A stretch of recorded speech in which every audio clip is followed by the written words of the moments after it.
Selamat bertemu kembali adik-adik sekalian dalam perkuliahan yang kedua, mata kuliah teori pengambilan keputusan.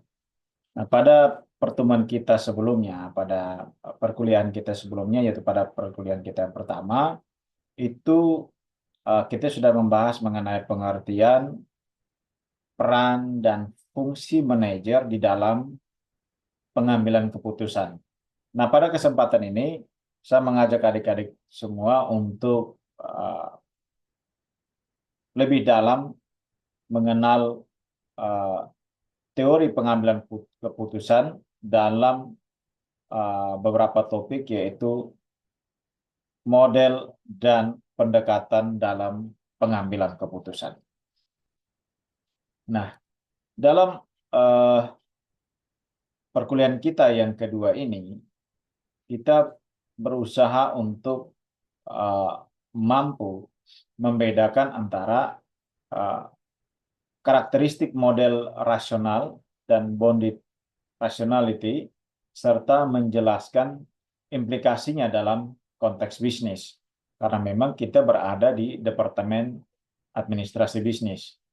Nah, tujuan yang kedua yang hendak kita capai dalam perkuliahan kita yang kedua ini, dalam mata kuliah teori pengambilan keputusan, adalah adik-adik mampu untuk mengidentifikasi peran intuisi dan heuristik dalam pengambilan keputusan sehari-hari, termasuk risiko bias kognitif. Dan yang ketiga adalah adik-adik mampu untuk memahami perbandingan kritis antara pendekatan normatif atau ideal ya sesuai dengan prinsip-prinsipnya dan deskriptif, yaitu praktek nyata pengambilan keputusan, dan juga hubungannya di era digital saat ini. Nah, kita lihat gambaran umum materi pertemuan kita yang kedua ya. Nah, mulai dari latar belakang perkuliahan kita di topik ini. Nah, pengambilan keputusan itu tidak hanya tentang logika, tetapi juga tentang bagaimana atau cara manusia menghadapi keterbatasan informasi, waktu, dan juga sumber daya. Karena kan keputusan itu kan dia membutuhkan waktu, membutuhkan logika, membutuhkan pertimbangan-pertimbangan sebelum tiba pada suatu keputusan. Nah, menurut penelitian Harvard Business Review yang dirilis tahun 2023 yang lalu, 72% manajer itu mengakui bahwa keputusan bisnis itu sering dibuat dalam kondisi yang serba tidak pasti. Nah, model dan pendekatan ini membantu kita untuk memahami mengapa keputusan yang tidak sempurna, keputusan dalam situasi serba ketidakpastian itu tetap diperlukan, serta bagaimana mengurangi risiko kesalahan dalam pengambilan keputusan. Nah, bagaimana relevansinya dengan uh, dunia kerja dan dunia akademis? Nah, dalam hubungannya dengan dunia kerja, perusahaan-perusahaan besar seperti Amazon dan Google, itu mereka menggunakan kombinasi model rasional, logik, basisnya data driven, dan juga intuisi. Itu basis dari intuisi itu karena mereka sudah berpengalaman, entah pengalaman personal maupun pengalaman kelompok, untuk membuat keputusan terkait inovasi produk. Nah, untuk kita yang di dunia akademis, itu berkaitan dengan mata kuliah ini, itu materi kuliah teori pengambilan keputusan ini menjadi fondasi atau menjadi dasar untuk mempelajari analisis risiko, sistem pendukung keputusan atau DSS, decision support system, dan kepemimpinan yang adaptif. Sekarang saya mengajak adik-adik sekalian untuk masuk lebih dalam mengenai model pengambilan keputusan. Nah, di sini untuk pertama kali kita akan mencoba mendalami dua model, yaitu model rasional dan model bounded rasional. Apa yang menjadi perbedaan di antara keduanya? Mari kita lihat perlahan-lahan. Yang pertama, kita lihat model rasional atau dengan nama lain dikenal dengan istilah teori klasik. Nah, di dalam model rasional itu, dia minimal punya 4 proses untuk pengambilan keputusan. Yaitu yang pertama itu identifikasi masalah secara jelas. Jadi logika kita, rasional kita, akal budi kita membantu kita untuk mengenal atau mengidentifikasi apa sih persoalan yang sebenarnya terjadi. Itu tuntutan kodrati manusia sebagai ens rasional atau makhluk yang berakal budi. Nah, yang kedua, setelah mengidentifikasi masalahnya, manusia lantas mulai mengumpulkan semua informasi yang berkaitan dengan masalah itu. Kenapa ada masalah? Apa penyebabnya? Apa dampaknya? Siapa yang terlibatnya? Bagaimana masalah itu terjadi? Ini kan semuanya butuh data, butuh informasi. Nah, yang ketiga adalah kalau sudah ada masalah seperti ini dengan penyebab-penyebab seperti ini, bagaimana caranya mengatasi atau memperbaiki masalah yang sudah terjadi. Nah, karena itu dibutuhkan alternatif-alternatif, solusi-solusi untuk mencarikan jalan keluar yang terbaik atau solusi yang terbaik untuk masalah yang sudah terjadi. Makanya dilakukan apa yang dinamakan dengan evaluasi alternatif. Nah, setelah dievaluasi alternatif A, B, C, D, dan seterusnya, logika kita memampukan kita untuk membuat pertimbangan-pertimbangan di mana di antara sekian banyak alternatif yang ada yang sudah dievaluasi itu mana yang paling tepat untuk persoalan ini. Nah, itu 4 tahap proses pengambilan keputusan menurut model rasional atau model teori klasik. Nah, contoh misalnya perusahaan farmasi, perusahaan itu menguji kurang lebih 100 formula obat untuk memilih mana yang paling efektif, mana yang paling mujarab. Nah, cara ini memiliki beberapa keterbatasan. Yang pertama, tentu melakukan uji terhadap 100 formula obat itu kan membutuhkan biaya yang mahal, biaya yang sangat tinggi. Lalu kemudian untuk menganalisis semuanya, itu tentu membutuhkan waktu dan tenaga dan juga energi yang dibutuhkan untuk menganalisis satu persatu hingga 100 obat. Yang kedua, cara ini kurang realistis. Kenapa kurang realistis? Karena dalam situasi krisis, misalnya contoh dalam pandemi COVID-19 yang lalu, itu kan semuanya serba mencekam. Jadi dibutuhkan cara yang tepat, efektif, efisien untuk menghasilkan keputusan mana sih vaksin yang paling tepat untuk COVID ini, COVID ini, COVID ini. Nah, itu makanya dikatakan berbiaya tinggi atau mahal dan juga kurang realistis karena orang butuh sesuatu yang cepat dalam situasi yang mencekam, dalam situasi yang serba tidak pasti. Itu model keputusan rasional. Berikutnya, bounded rationality yang diperkenalkan oleh Herbert Simon pada tahun 1957. Nah, konsepnya adalah manusia itu merupakan pengambil keputusan dengan kapasitas intelektual yang terbatas. Nah, oleh karena itu, manusia berusaha untuk memilih, seturut pemikirannya Herbert Simon, manusia berusaha untuk memilih mana yang lebih baik, mana yang cukup baik dibandingkan dengan opsi-opsi lainnya. Nah, makanya dikenal dengan istilah satisficing. Satisficing itu memilih opsi yang lebih baik atau memilih opsi yang cukup baik yang memenuhi standar atau kriteria minimum. Misalnya, perusahaan startup, mereka memilih platform pemasaran digital setelah mengevaluasi 5 opsi. Misalnya, mereka mau gunakan YouTube, menggunakan apa namanya siaran-siaran televisi, entah TVRI, SCTV, Indosiar, MNC dan lain sebagainya, atau menggunakan TikTok, atau menggunakan Instagram, atau menggunakan FB untuk melakukan pemasaran. Maka cukup memilih 5 alternatif yang ada, kemudian memutuskan kita pakai yang ini karena ini lebih baik atau cukup baik dibandingkan dengan yang lainnya. Yang lainnya artinya saluran promosi yang ada dan juga sarana yang promosi yang dipilih itu sesuai dengan tujuan dan nilai perusahaan. Nah, lalu ada juga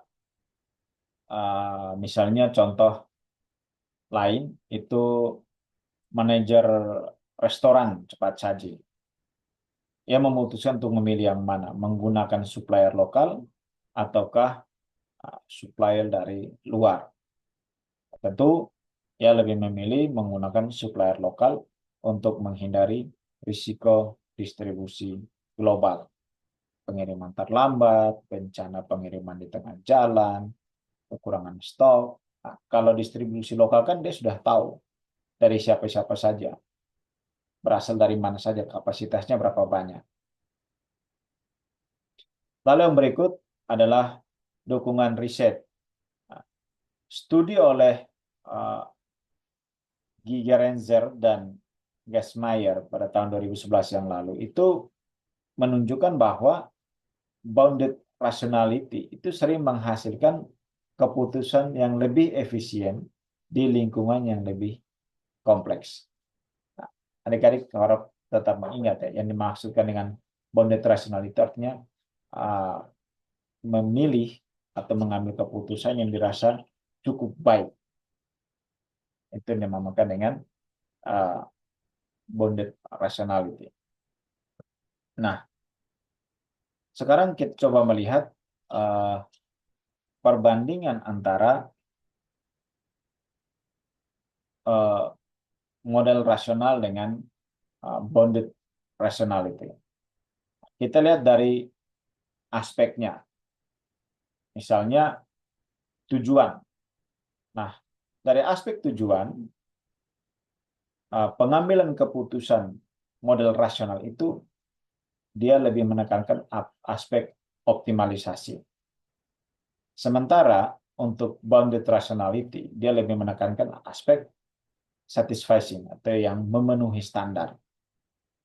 Lalu dari segi aspek informasi, itu model rasional itu lebih membutuhkan informasi yang lebih lengkap dan terstruktur.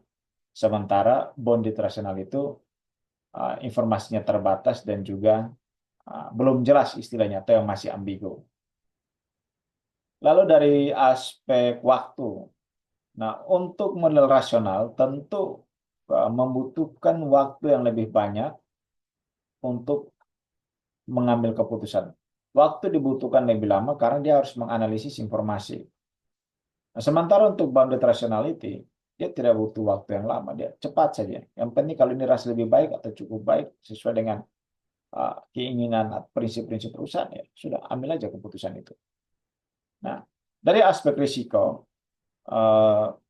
tentu pengambilan keputusan model rasional itu dia lebih minim, tapi juga lebih lambat dan juga lebih mahal ya, karena dia harus pasti mengambil keputusan berdasarkan kepastian. Tetapi kalau untuk bounded rationality, dia tidak perlu buang-buang waktu, buang-buang biaya. Hanya risikonya itu risikonya lebih tinggi. Karena apa? Karena semuanya tidak pasti nih, tidak tentu nih mau kemana ini. Jadi dia ambil aja keputusan dengan segala pertaruhan yang ada.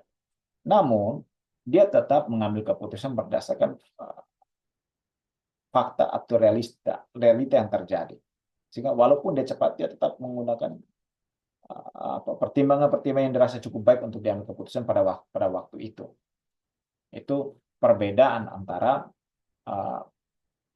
pengambilan keputusan model rasional dengan pengambilan keputusan bounded rationality. Nah, sekarang kita lihat yang kedua itu model intuisi dan model heuristik. Nah, intuisi. Apa itu intuisi? Nah, intuisi itu merupakan proses bawah sadar yang menggabungkan antara pengalaman, emosi, dan juga pola. Misalnya, CEO Netflix itu memutuskan untuk berinvestasi dalam konten original berdasarkan tren yang menurutnya, yang dalam opininya, yang ia rasa itu menjanjikan. Nah, itu contoh uh, proses pengambilan intuisi, pengambilan keputusan berdasarkan intuisi. Sementara kalau dokter darurat itu mendiagnosis pasien berdasarkan instingnya. Tentu dari mana datangnya instingnya? Dari pengalamannya sebagai seorang dokter. Nah, yang kedua, resiko. Tentu pengambilan keputusan berdasarkan intuisi itu mengandung risiko. Kenapa? Intuisi bisa saja salah jika tidak didasarkan atau tidak didukung oleh data. Misalnya kegagalan produk New Coke tahun 85 yang lalu. Maka berusaha untuk menciptakan produk, kalau ini Coca-Colanya bagus, Pepsi-nya bagus, sudah kita buat aja New Coke. Ternyata gagal. Kenapa? Karena tidak berbasis data. Sementara dokter maka sudah punya pengalaman dan maka sudah punya pengetahuan atau alam bawah sadar bahwa oh kalau gejalanya seperti ini pasti penyakitnya seperti ini. Kalau penyakitnya seperti ini resep obatnya seperti ini. Itu semuanya by intuisi.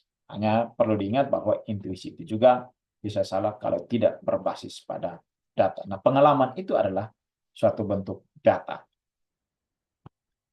Nah, sekarang kita lihat bagian heuristik. Nah, apa itu heuristik?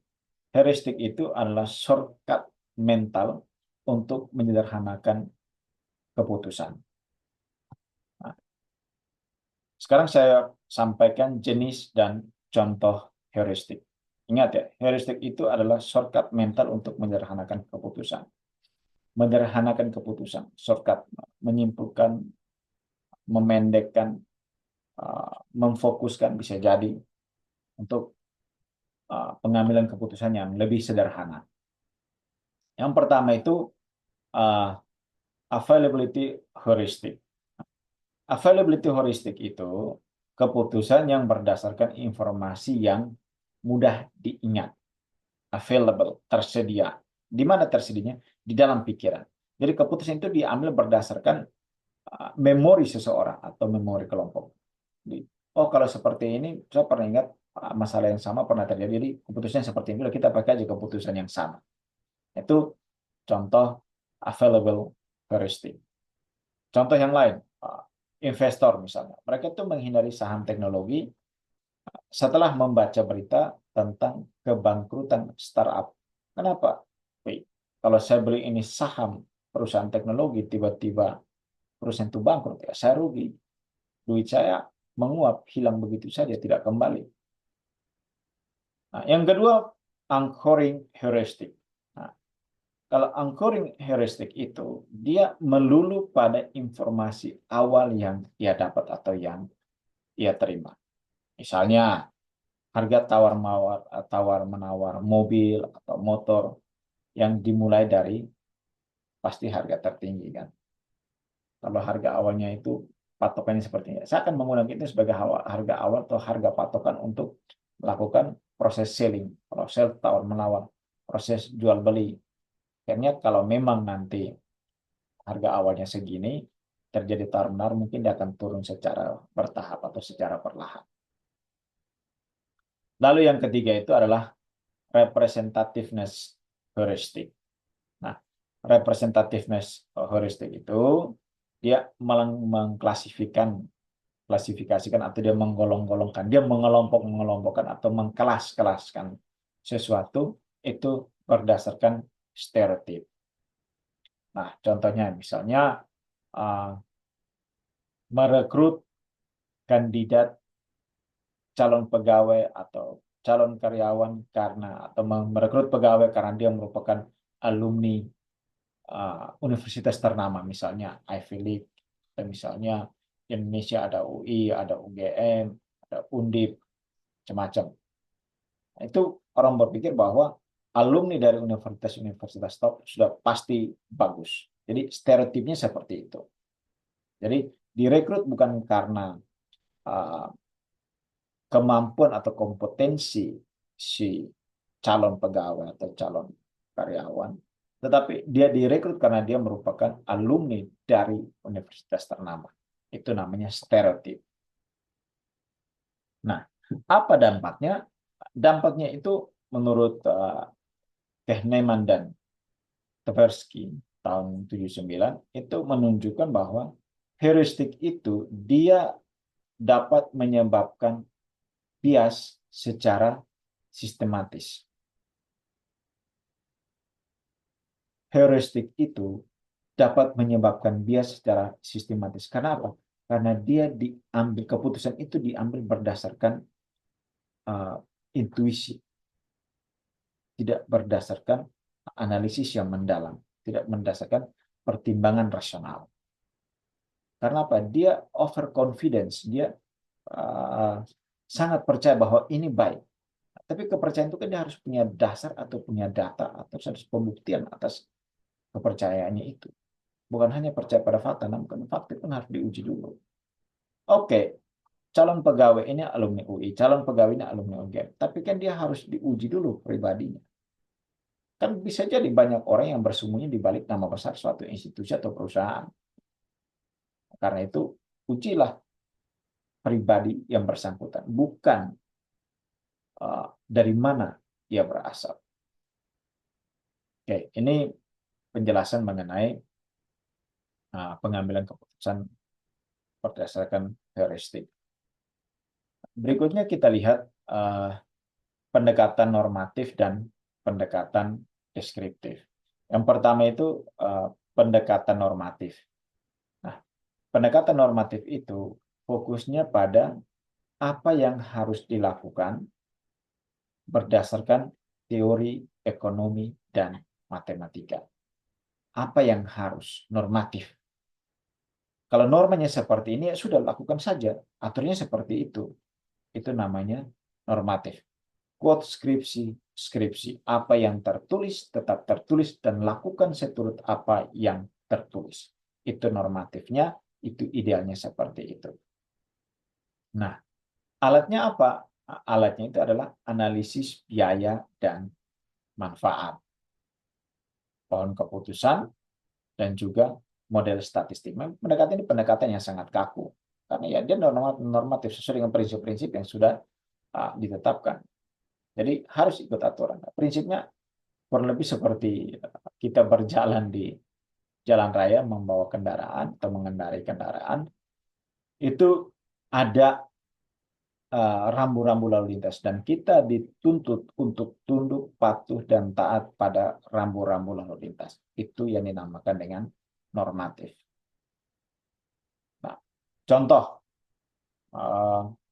misalnya perusahaan konstruksi itu menggunakan simulasi risiko untuk memilih proyek. Mana proyek yang bisa kita ambil, mana proyek yang kita abaikan saja. Itu contoh normatif, pengambilan keputusan normatif di dalam usaha untuk mendapatkan suatu proyek dari suatu perusahaan. Jadi mereka tidak mau gegabah, mereka menggunakan prinsip-prinsip pengambilan keputusan yang sudah ditetapkan oleh atau standar-standar pengambilan keputusan yang sudah ditetapkan oleh perusahaan. Sekarang kita lihat pendekatan deskriptif. Nah, kalau untuk pendekatan deskriptif itu fokusnya pada apa yang benar-benar dilakukan berdasarkan perilaku manusia. Deskriptif ya, ini bukan normatif. Normatif tadi sudah lewat, normatif itu sesuai dengan norma. Kalau deskriptif itu apa yang benar-benar dilakukan berdasarkan perilaku manusia. Dia tidak kaku seperti norma, tetapi dia lebih fleksibel. Alat apa yang digunakan? Itu mereka menggunakan observasi lapangan, studi kasus, dan juga eksperimen psikologi. Dia lebih fleksibel. Mana yang paling cocok? Misalnya, contoh untuk pendekatan deskriptif. Karyawan memilih vendor karena hubungan sosial atau hubungan personal. bukan analisis objektif. Misalnya, saya pengen bangun rumah. Ada banyak tukang di kota Kupang ini. Namun saya lebih cenderung untuk ke si A, tukang A, karena secara pribadi, secara personal lebih baik, lebih dekat, lebih aman, lebih nyaman, dan lebih dipercaya. Kenapa ambil keputusan itu? Karena kedekatan, karena ia sudah mengamati, karena faktor pengalaman, dan faktor pengetahuan juga bahwa dia sudah mengenal si A. Lalu contoh berikut, misalnya manajer satu perusahaan itu menunda keputusan karena dia takut bertanggung jawab terhadap keputusan yang akan diambil. Kalau saya ambil keputusan seperti ini, kalau akibatnya begini untuk perusahaan, waduh, mati saya. Daripada saya ambil keputusan seperti itu dan saya kena efeknya, mendingan saya tidak usah ambil keputusan, ditunda aja dulu. Oh, nanti aja, nanti aja.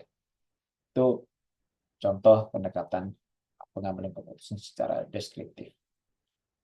Yang terakhir itu adalah integrasi antara deskriptif dan normatif dan deskriptif. Nah, itu keputusan diambil berdasarkan prinsip-prinsip normatif dan juga prinsip-prinsip deskriptif di dalam pengambilan keputusan. Nah, contoh yang bisa saya berikan di sini adalah misalnya perusahaan Tesla menggabungkan data rasional atau tes otonomi itu dengan memasukkan intuitif dari pengalaman pengguna. Itu contoh penggabungan pengambilan keputusan secara normatif dan juga secara deskriptif. Sekarang saya mengajak adik-adik untuk mencoba untuk melakukan studi kasus ya. Misalnya, seorang manajer di e-commerce itu harus memilih sistem logistik baru dalam 3 hari. Nah, dia punya 2 alternatif. Alternatif yang pertama itu alternatif A, di mana biayanya rendah tetapi belum teruji, atau alternatif B, biayanya tinggi tetapi sudah digunakan oleh kompetitor. Nah, pertanyaannya, model mana yang paling mungkin untuk digunakan? Apakah model A murah tapi belum teruji, ataukah model B mahal tetapi sudah terbukti? Itu tolong dijelaskan. Lalu yang kedua, heuristik apa yang berisiko muncul di dalam pengambilan keputusan dalam kasus ini, opsi A dan opsi B. Itu kasus yang pertama. Silahkan didiskusikan. Lalu yang kedua, contoh kasus yang kedua, perusahaan teknologi keuangan atau fintech itu ingin menentukan prioritas fitur aplikasi. Ini institusi keuangan nih. Dia ingin menentukan prioritas fitur aplikasi. Tim terbagi antara data analitik dan masukan pengguna. Ada 2 tim ya. Satunya itu data analitik atau analisis data normatif. Kedua, masukan pengguna. Pertanyaannya adalah bagaimana menggabungkan kedua pendekatan ini untuk pengambilan keputusan yang optimal. Itu kasus yang adik-adik diskusikan. Nah, lalu untuk diskusi kelas, itu yang pertama itu kritik model rasional. Kenapa model rasional itu dianggap utopis dalam dunia modern? Utopis itu maksudnya hanya mimpi saja. Utopis itu sesuatu yang tinggal tetap sebagai ide dalam dunia bisnis kontemporer saat ini. Kenapa? Itu yang pertama. Yang kedua, terkait bias dalam heuristik. Itu bagaimana mengurangi risiko anchoring dalam negosiasi. Silakan didiskusikan nanti presentasi di kelas. Lalu yang ketiga, untuk kasus nyata, adik-adik saya minta tolong untuk cari contoh perusahaan yang gagal karena mengabaikan bounded rationality. Ini silakan dilakukan secara kelompok, dipresentasikan di dalam kelas. Sebagai akhir dari pertemuan kita, atau kerangkuman materi pada hari ini, ada 3-4 poin yang hendak saya sampaikan terkait teori pengambilan keputusan. Pendekatan dalam teori pengambilan keputusan. Yang pertama itu, model rasional itu dia ideal untuk keputusan terstruktur, tetapi mahal dan juga lama, butuh waktu yang lama untuk melakukan analisis, karena dia sangat hati-hati. Kalau bounded rationality itu dia realistis dalam keadaan yang tidak pasti, tetapi berisiko suboptimal. Itu yang kedua. Yang ketiga, intuisi dan heuristik itu mempercepat keputusan diambil berdasarkan intuisi dan heuristik ya, shortcut mental, menyederhanakan. Tetapi dia berisiko untuk bias kalau tidak dikelola dengan baik.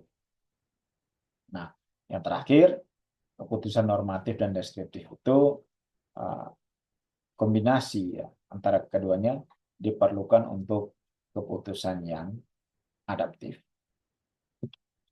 Jadi sekian saja penjelasan materi untuk pertemuan kedua kita kali ini. Sampai jumpa di kelas untuk diskusi dan tanya jawab selanjutnya. Sekian dan terima kasih.